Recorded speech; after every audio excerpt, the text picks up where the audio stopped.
Jaya Radha Madhava Punyo Bihari.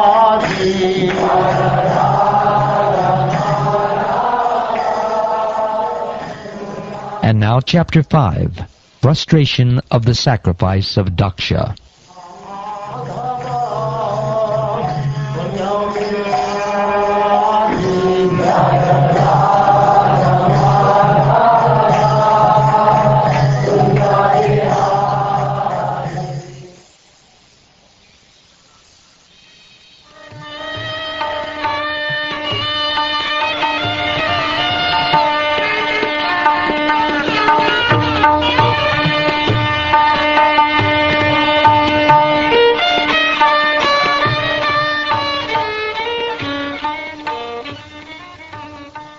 Maitreya said, when Lord Shiva heard from Narad that Sati, his wife, was now dead because of Prajapati Daksha's insult to her, and that his soldiers had been driven away by the Ribu demigods, he became greatly angry. Thus Lord Shiva, being extremely angry, pressed his lips with his teeth, and immediately snatched from his head a strand of hair, which blazed like electricity or fire. He stood up at once, laughing like a madman, and dashed the hair to the ground. A fearful black demon, as high as the sky, and as bright as 3 suns combined, was thereby created, his teeth very fearful, and the hairs on his head like burning fire. He had thousands of arms, equipped with various weapons, and he was garlanded with the heads of men. When that gigantic demon asked with folded hands, "What shall I do, my lord?" Lord Shiva, who is known as Bhutanath, directly ordered, "Because you are born from my body, you are the chief of all my associates. Therefore, kill Daksha and his soldiers at the sacrifice."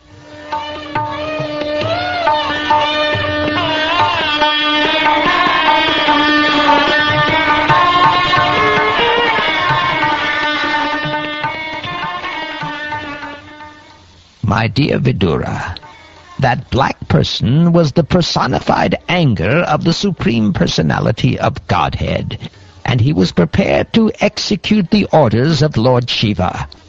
Thus, considering himself capable of coping with any power offered against him, he circumambulated Lord Shiva. Many other soldiers of Lord Shiva followed the fierce personality in a tumultuous uproar. He carried a great trident, fearful enough to kill even death, and on his legs he wore bangles which seemed to roar. At that time, all the persons assembled in the sacrificial arena, the priests, the chief of the sacrificial performance, and the Brahmins and their wives, wondered where the darkness was coming from.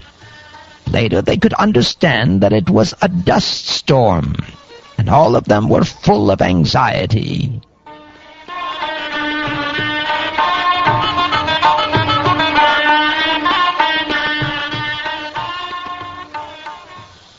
Conjecturing on the origin of the storm, they said, "There is no wind blowing, and no cows are passing, nor is it possible that this dust storm could be raised by plunderers, for there is still the strong king body who would punish them. Where is this dust storm blowing from? Is the dissolution of the planet now to occur?" Prasuti, the wife of Daksha, along with the other women assembled, became very anxious and said, "This danger has been created by Daksha because of the death of Sati, who, even though completely innocent, quit her body as her sisters looked on. At the time of dissolution, Lord Shiva's hair is scattered, and he pierces the rulers of the different directions with his trident.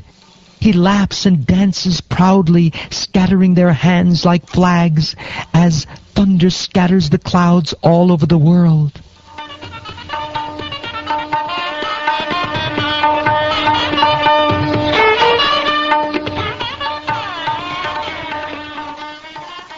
The gigantic black man bared his fearful teeth. By the movements of his brows he scattered the luminaries all over the sky, and he covered them with his strong, piercing effulgence. Because of the misbehavior of Daksha, even Lord Brahma, Daksha's father, could not have been saved from the great exhibition of anger. While all the people talked amongst themselves, Daksha saw dangerous omens from all sides, from the earth and from the sky. My dear Vidura, all the followers of Lord Shiva surrounded the arena of sacrifice. They were of short stature and were equipped with various kinds of weapons. Their bodies appeared to be like those of sharks, blackish and yellowish. They ran all around the sacrificial arena and thus began to create disturbances.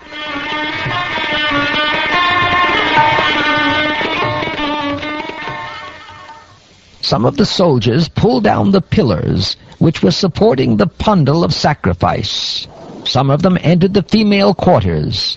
Some began destroying the sacrificial arena, and some entered the kitchen and the residential quarters.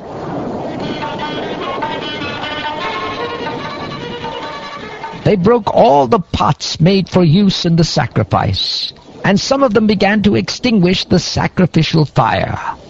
Some tore down the boundary line of the sacrificial arena, and some passed urine on the arena.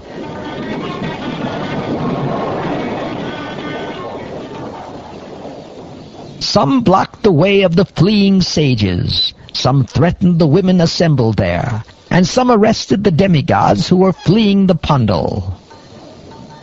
Maniman, one of the followers of Lord Shiva, arrested Bhrigu Muni, and Virabhadra, the black demon, arrested Prajapati Daksha. Another follower, who was named Chandesha, arrested Pusha. Nandishvar arrested the demigod Bhaga.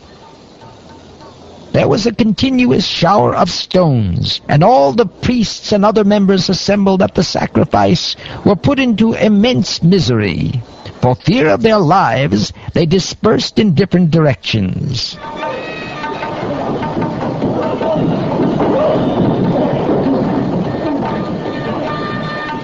Virabhadra tore off the mustache of Bhrigu, who was offering the sacrificial oblations with his hands in the fire.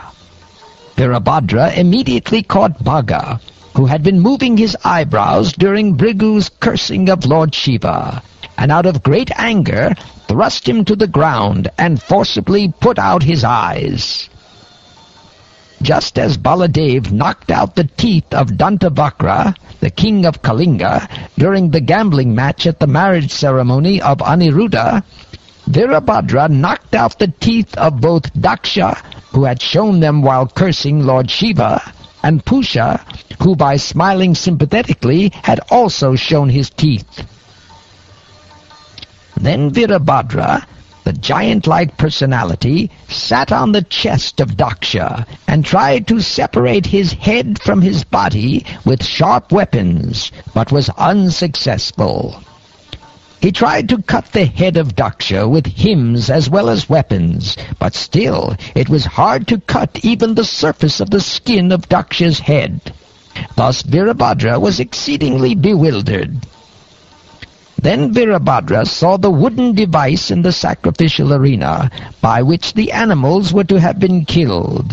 He took the opportunity of this facility to behead Daksha. Upon seeing the action of Virabhadra, the party of Lord Shiva was pleased and cried out joyfully, and all the bhutas, ghosts, and demons that had come made a tumultuous sound. On the other hand, the Brahmins in charge of the sacrifice cried out in grief at the death of Daksha. Virabhadra then took the head, and with great anger threw it into the southern side of the sacrificial fire, offering it as an oblation. In this way, the followers of Lord Shiva devastated all the arrangements for sacrifice. After setting fire to the whole arena, they departed for their master's abode, Kailas.